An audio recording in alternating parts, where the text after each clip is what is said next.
If Bok Choy were an actor, it would get a lot of work. Maybe not A-list starring roles, but plenty of supporting stuff. It'd be the kind of character actor that steadily churns out solid work because they're just so darn versatile. Well, Bok Choy, the vegetable, is similarly multifaceted. It boasts the kind of culinary versatility that enables it to be cooked, or not, in a multitude of ways to support a wide variety of meals, diets, and lifestyles. Today I'm going to tell you all about Bok Choy and demonstrate 3 ways of cooking with it that really showcase its versatility. So let's bok and roll! Hello and welcome to I Want to Cook. My name is Chef Matt and this channel is all about helping you be a better cook. And today we are talking all things Bok Choy.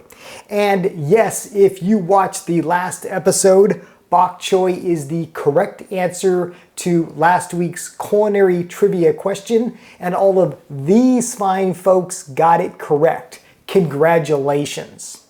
So let's start with the first thing you might be asking, the very basics. What is Bok Choy?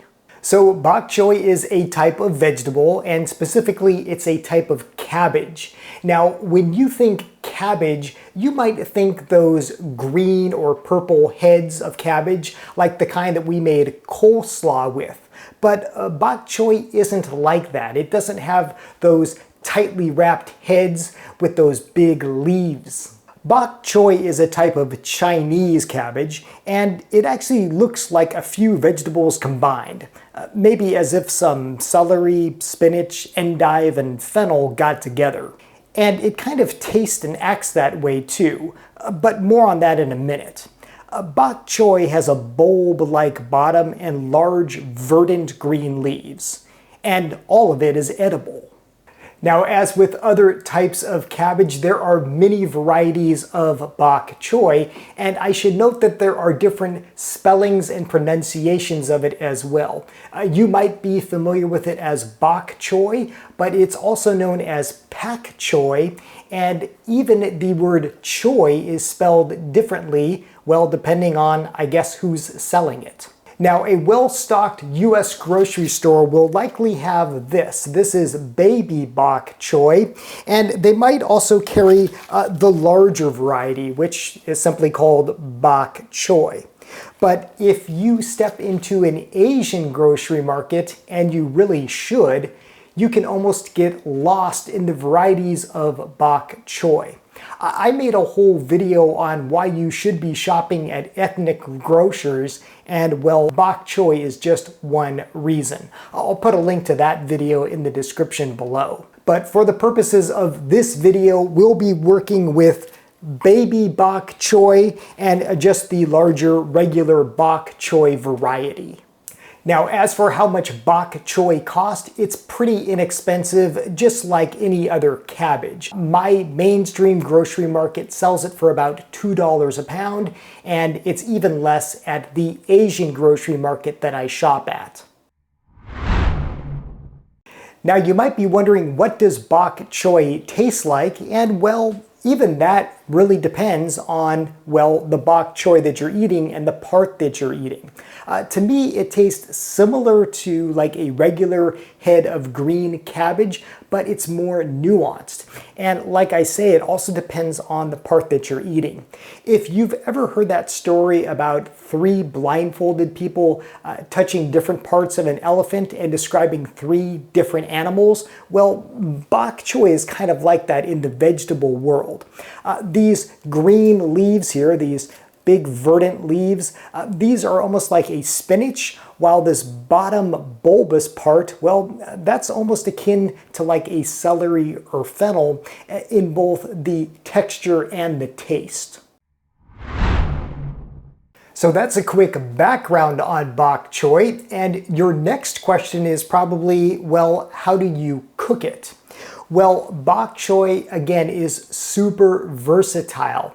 It can be steamed, it can be stir-fried, it can be roasted, it can be put into soups, or it can be eaten raw. If there is a cooking method, you can probably do it with bok choy.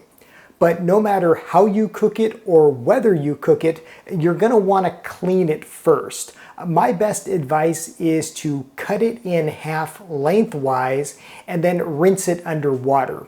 It can be a little bit like leeks in that there can be dirt, especially in that root end. So make sure you rinse it and dry it well first, no matter how you're using it. Now, I promised I would show you 3 ways to cook with bok choy, and the first, well, guess what? It doesn't even involve cooking. It is going to be a raw bok choy salad with grated carrots and shallots in a soy ginger dressing, and it is absolutely phenomenal, and it comes together in moments. So here's how to put that together. The first thing we'll do is have our bok choy and rinse and dry it well. You can use paper towels or a salad spinner for this. Now we get to slicing. I like to slice it horizontally, but there are no hard and fast rules. You do you. Put as much bok choy in a bowl as you and your friends and family will eat. Now grab one of these, our old friend the shallot. I made a whole video on shallots versus onions, and I'll link to that in the description below. If you don't have a shallot, an onion will work. Finally cut up the shallot and put it in the bowl. Now grab a carrot or two, peel, and then grate it on a box grater. See, these aren't just for cheese. Look at all those beautiful little grated carrot pieces. Add them to the bowl. For the dressing, mix together 3/4 cups of olive oil, a 1/2 cup of soy sauce, 1/3 a cup of rice vinegar, 3 tablespoons of honey, 2 cloves of garlic that are minced, and 2 tablespoons of minced fresh ginger root. Finally, add some cracked black pepper. Now we dress the salad with as much or as little of the dressing you want. This salad stands on its own, or you can bulk it up with whatever you like. Maybe some air-fried shrimp or sautéed chicken. I'll put links on how to make each of those in the description below. Now, my next method for cooking bok choy is actually a multi-cook method to showcase, well, its diverse way of cooking it. I'm calling it a pan-sear braise because we're going to be both pan-searing and braising the bok choy, and the results are delicious. But good news, you only need 1 pan to do it. Here I'm using a 3-quart saute pan. You can use something like this or just an ordinary skillet, but do make sure that it has a lid to go on top, and here's how to put that together. Once again, prep the bok choy by cutting it in half, rinsing it, drying it well. And now we are going to coat it with olive oil, salt, and pepper. You'll also want a few garlic cloves chopped up, 1 cup of broth of your choice, and a sauce that will whip up in a minute. Now, heat the pan over medium for a few minutes, then add a thin layer of olive oil. With tongs, carefully place the bok choy cut side down and sear for 5 to 10 minutes or until the bottom is nicely browned. This is the searing portion. Now, turn the bok choy over and add the garlic and about 1 cup of broth. Here I'm using vegetable broth. Cover the pan and cook for about 10 minutes. This is the braising portion. Now uncover the pan and let the sauce reduce for about 1 to 2 minutes.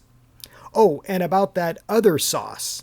In a small bowl, add 1/4 cup of soy sauce, 1 tablespoon of molasses, and 1 tablespoon of honey, and whisk. Taste and adjust these ratios to your liking. And boom! Isn't that delicious? You might want to double this. Now plate and drizzle with both the broth and the sauce. I like to serve this bok choy over rice, but it's quite versatile. Again, you do you. Oh, and if you want a bonus for extra pizzazz, chop up some cashews and sprinkle them on top for extra crunch. Yum! Now, my last method for cooking bok choy is probably my favorite, and it uses one of my favorite kitchen tools, an air fryer. We are making air fryer bok choy bites. Now, if you made the air fryer Brussels sprouts recipe that we did a while ago, you will equally like the air fryer bok choy bites. I do recommend using baby bok choy for this because they will better fit and roast in the air fryer. So here's how to put together baby bok choy bites. Oh, they are so good. As with the last methods, have the bok choy and rinse and dry the pieces. And again, we are going to coat in oil, salt, and pepper. I'm using avocado oil for this application since it stands up better to the heat of an air fryer. Set your air fryer to 400 degrees Fahrenheit. I like to preheat mine for a couple of minutes so it's nice and toasty. Now, carefully place the halved bok choy with the cut side facing up. Let it rip for 10 to 15 minutes or until the bok choy pieces are sizzled and browned. In my air fryer, it's about 13 minutes, but check often near the end in yours. And boom, here's what they look like. Plate these up and oh, remember that kickin' boom sauce we made for the last bok choy recipe? It's gonna do double duty here.